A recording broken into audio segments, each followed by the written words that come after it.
Yoksa bir araki dostum bile aran tanırlaşın ne? Doktor mu? He. Hay.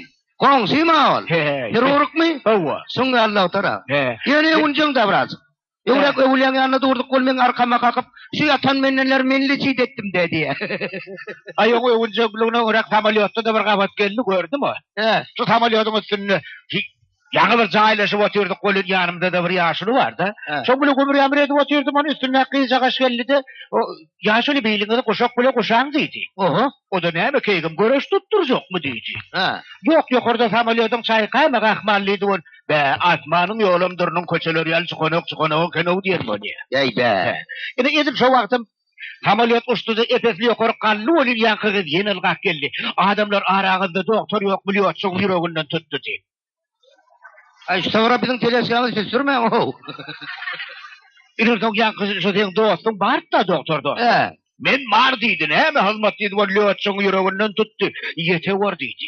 Ava. Ini bor hedir dip biliyorsun kabinetine sümük gitti. Bir talimdanım kahreder olup çıktı da adamlar arağında tamaliyot turup bilen yok mu diyen mi oluyor? Dükkorda ettir. Ova.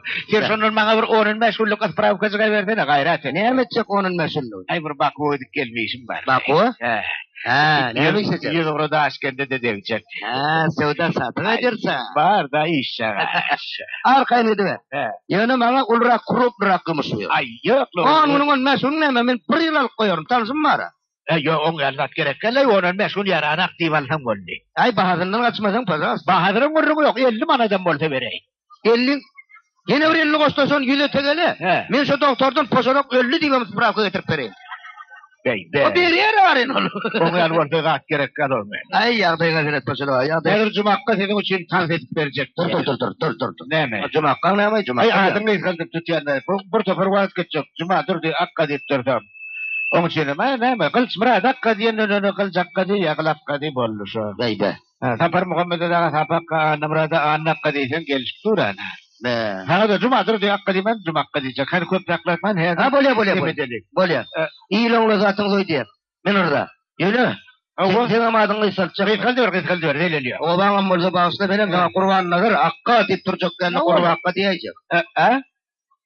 Ay şunu yon kuluna koy önüne koy. Ben kurban öyle kurban akka olacak böyle.